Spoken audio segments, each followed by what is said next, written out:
नमस्कार।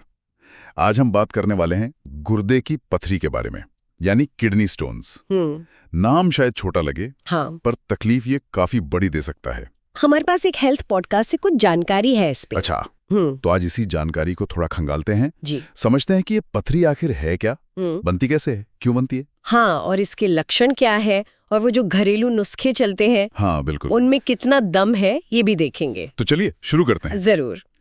तो सबसे पहले एक्सपर्ट से ही पूछते हैं, ये गुर्दे की पथरी आखिर है क्या चीज? कोई पत्थर जैसा कुछ? हाँ, कह सकते हैं। असल में हमारी किडनी के अंदर ना मिनरल्स यानी खनिज और सॉल्ट्स यानी लवण, अच्छा, उनके जमने से बने हुए कठोर टुकड़े होते हैं, हार्ड डिपॉजिट्स। सोचिए जैसे पानी में रेत या चीनी जम जाती है नीचे। ओके।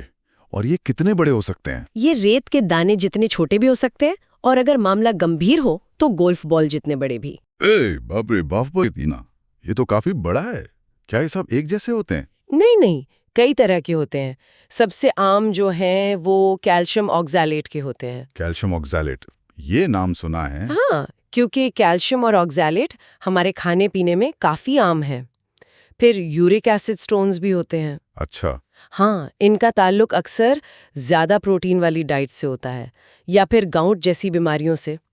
फिर एक और है स्ट्रूआइट स्टोन्स। स्ट्रूआइट। जी, ये अक्सर यूरिन इन्फेक्शन के बाद बनते हैं, इसलिए कोई भी यूटीआई हो तो उसका इलाज जरूरी है। और एक सिस्टीन स्टोन्स भी हैं, पर वो बहुत रेयर हैं, जेनेटिक होते हैं। ओके। और ये बनते क्यों हैं? मतलब वजह क्या है इनके जमने की? सबसे बड़ी वजह है जब यूरिन यानी पेशाब बहुत गाढ़ा हो जाता है, कॉन्सेंट्रेटेड। गाढ़ा मतलब पानी कम पीना? बिल्कुल, पर्याप्त पानी न पीना सबसे आम कारण है। जब पानी कम होता है तो यूरिन में ये मिनरल्स घुलने के बजाय क्रिस्टल बनकर चिपकने लगते हैं। समझ गया। तो पानी पीना बहुत जरूरी है। और क्या कारण हो सकते हैं? सिर्फ पानी की कमी? नहीं, सिर्फ पानी नहीं, डाइट का भी बहुत बड़ा रोल है। जैसे कुछ चीजें हैं जिनमें ऑक्सलेट ज्यादा होता है, पालक, चुकंदर, नट्स, चॉकलेट। अच्छा, पालक भी? वो तो हेल्दी मानते हैं। हेल्दी है, पर अगर किसी को स्टोन्स की टेंडेंसी है तो शायद थोड़ा ध्यान रखना पड़े। और हाँ, नमक, बहुत ज्यादा नमक खाने से यूरिन में कैल्शियम बढ़ जाता है। ओह, हाँ, और एनिमल प्रोटीन जैसे रेड मीट, अंडे, इनसे यूरिक एसिड स्टोन का खतरा बढ़ता है। और आजकल की लाइफस्टाइल, मोटापा, डायबिटीज, कम चलना फिरना, ये सब भी रिस्क बढ़ाते हैं। और कुछ दवाएं या फैमिली हिस्ट्री? हाँ, कुछ दवाएं भी वजह बन सकती हैं, और फैमिली हिस्ट्री भी मायने रखती है। तो कुल मिलाकर हमारी लाइफस्टाइल और खान पान का सीधा असर है। ये तो है। अच्छा, अब लक्षणों की बात करते हैं। कैसे पता चले कि शायद पथरी हो? सबसे बड़ा और क्लासिक लक्षण है दर्द, पीठ के निचले हिस्से में या साइड में, पसलियों के नीचे। हाँ, अचानक से बहुत तेज दर्द उठता है। ये दर्द लहरों में आता जाता है, जो बहुत तकलीफदेह होता है। उफ। हाँ, इसके अलावा पेशाब करते वक्त जलन या दर्द होना, बार बार पेशाब लगना, या एकदम से तेज हाजत होना, ये भी हो सकता है। और पेशाब के रंग में कोई बदलाव? हाँ, पेशाब धुंधला दिख सकता है, या उसमें खून आने की वजह से गुलाबी या लाल रंगत आ सकती है। बदबूदार पेशाब भी एक संकेत है, और कभी-कभी जी मिचलाना या उल्टी भी होती है। ओके। और अगर इन्फेक्शन हो जाए तो? हाँ, अगर इन्फेक्शन हो गया है तो फिर बुखार और ठंड लगने जैसे लक्षण भी आ सकते हैं। ऐसे में तो फौरन डॉक्टर के पास जाना चाहिए। वैसे कोई भी लक्षण दिखे तो इंतजार नहीं करना चाहिए, डॉक्टरी सलाह जरूरी है। सही कहा, जल्दी पता चल जाए तो बेहतर है। बिल्कुल, इससे आगे की कॉम्प्लिकेशन से बचा जा सकता है। अच्छा, अब आते हैं उन घरेलू नुस्खों पर जिनकी बात हम कर रहे थे।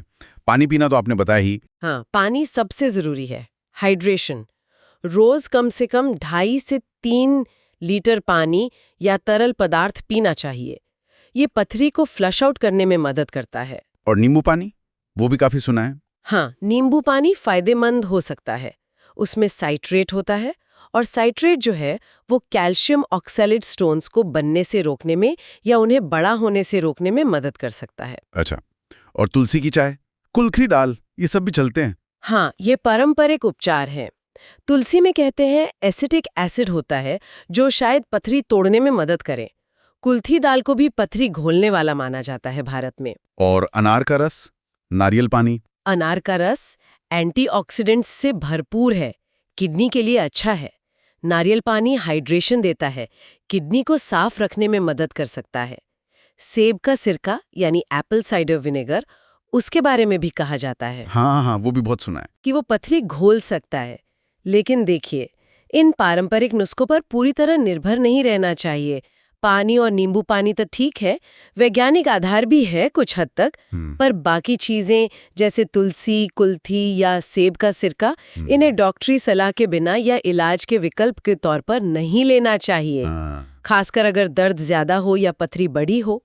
और सेब का सिरका ज्यादा लेने से नुकसान भी हो सकता है। तो मतलब डॉक्टर की सलाह सबसे जरूरी है। ये नुस्खे बस सपोर्टिव हो सकते हैं शायद। हाँ, बचाव के लिए या सहायक के तौर पर, लेकिन इलाज डॉक्टर ही तय करेंगे। ठीक है।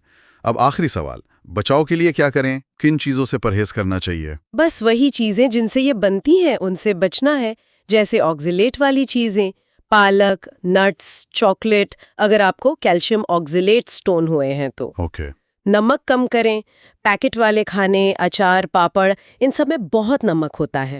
एनिमल प्रोटीन, खासकर रेड मीट, थोड़ा कम खाएं। और मीठे ड्रिंक्स, सोडा वगैरह, इनसे तो दूरी बनाना ही बेहतर है। और पानी? हाँ, पानी वो सबसे जरूरी है। खूब पानी पिएं। तो मतलब लब्बो लुबाब ये है कि किडनी को ठीक रखना है, पथरी से बचना है, तो खूब पानी पियो और संतुलित अच्छा खाना खाओ। बिल्कुल, हमारी रोज की आदतें ही हमारी किडनी की सेहत तय करती हैं, काफी हद तक। सही बात है। और एक चीज जो सोचने वाली है, जिसका जिक्र शायद इन सोर्सेज में सीधे तौर पर नहीं है, वो है आजकल के प्रोसेस्ड फूड्स का बढ़ता चलन। हाँ, ये तो है। इनमें नमक, चीनी, प्रिजर्वेटिव सब कुछ काफी होता है। लंबे समय तक इनका सेवन किडनी पर क्या असर डालता है, इस पर शायद और ध्यान देने की जरूरत है।